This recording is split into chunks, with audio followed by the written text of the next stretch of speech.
Here's the part Sopranos fans hate to admit. Paulie didn't survive because he was great. He survived because nobody thought he was worth killing. The enduring puzzle of the Sopranos universe is not the infamous cut to black, nor the metaphysics of onion rings, nor even the inconveniently elusive Russian wandering around New Jersey's forests. The real enigma is far simpler.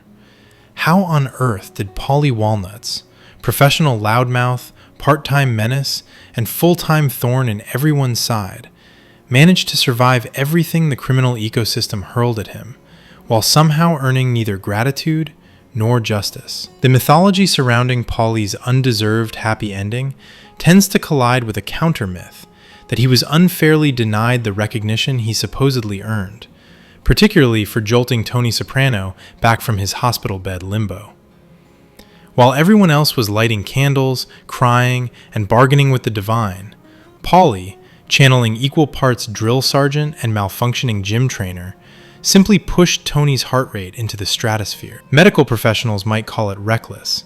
Paulie would likely call it Tuesday. One would think such a resuscitation by aggravation would have at least earned him a fruit basket. Instead, all it proved was that irritation, when delivered at sufficient volume, can sometimes double as life support. Yet the debate rages.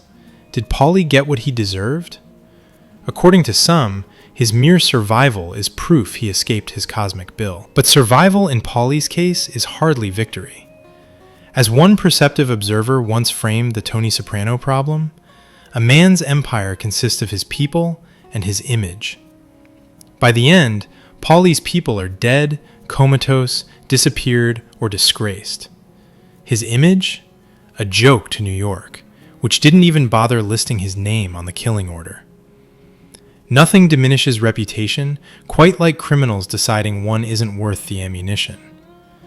Thus, Paulie's reward is to outlive everyone he ever loved or feared, only to be left with silence, ghosts, and the sun glancing off a lawn chair.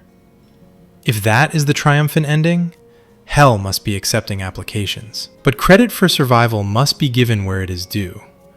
Paulie had a talent for slipping through historical carnage like an especially lucky cockroach. He outlasted the Johnny Boy era, endured the army, cruised through prison, dispatched several heavy hitters, stumbled out of the Pine Barrens with most limbs intact, and somehow avoided being reduced to a smear on a New York sidewalk. He even survived the supernatural, allegedly cursed himself by trampling on St. Elsier's golden hat, and still managed to be less demonic, in public opinion, than Ralph Cifaretto. One cannot help but suspect divine intervention, perhaps in the form of those immaculate white wings he flaunted with the dedication of a man convinced angels shop at men's boutiques. The more pragmatic explanation is less celestial. Paulie understood the game. Half a wise guy by choice, he climbed high enough to enjoy the benefits, but never high enough to appear indispensable or threatening. New York didn't target him because New York didn't care. He maintained a low profile by loudly bullying the only people he outranked. He also displayed a level of loyalty calibrated with exquisite self-preservation. Why, after all, would a man risk his life for a boss who once considered tossing him off a boat? Martyrdom is admirable. Suicide by loyalty is not. Even the possibility that Paulie quietly aligned himself with New York offers no clear answers. Whether he conspired, cooperated, or simply existed in that convenient realm of harmless irrelevance, the outcome was the same. He remained alive because no one thought he was worth the logistical paperwork required to erase him. A top earner, yes, but a top threat?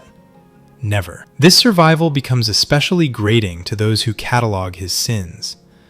The man was, by any ethical metric, an absolute horror. A bully, a murderer, a destroyer of lives who left no moral justification in his wake. Sympathy was hardly his brand.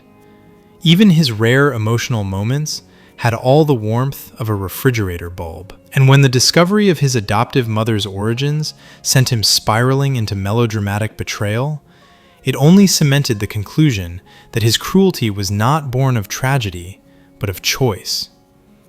That he, of all people, should conclude the series basking in sunlight feels less like narrative justice and more like the universe misfiling his paperwork. Still, one cannot deny his capability.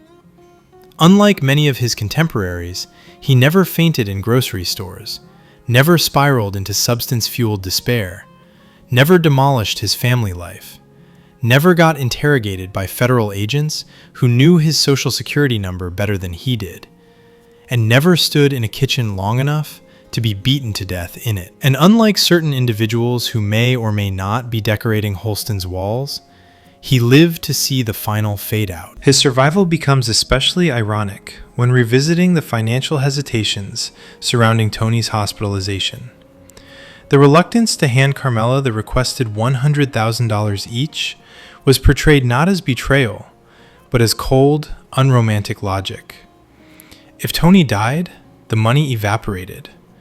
The organization is not famous for charitable giving, and generosity toward a boss's wife is not a known tradition of the Cosa Nostra. Why throw a fortune into a grave when it can be conveniently pocketed? Perhaps the most unintentionally comedic moment in this saga remains Paulie's accidental heroism during Tony's coma. The man's incessant complaints, self-absorbed, relentless, and perfectly timed, function better than any defibrillator, dragging Tony back from the white light, if only to escape the monologue. Medical science may not acknowledge it, but the evidence speaks for itself. Boredom, when weaponized, can resuscitate even the near dead. And yet, despite all this, the central question persists. Why does Paulie receive so little credit? The answer is both simple and unforgiving. Paulie survived not because he was virtuous or loyal or heroic, but because he was the perfect combination of shrewd, expendable, irritating, and unthreatening. He was smart enough to maneuver through danger, yet sufficiently dim or strange that no one ever saw him as the architect of anything more ambitious than an argument at Satrial's. In the end, he emerged as the last leaf on a dying branch, a man too toxic to love, too skilled to eliminate, and too lucky to bury. His reward is the one fate reserves for certain survivors, the quiet, crushing knowledge that everyone else is gone. For some, that is justice. For Paulie Walnuts, it is the only eulogy he will ever earn.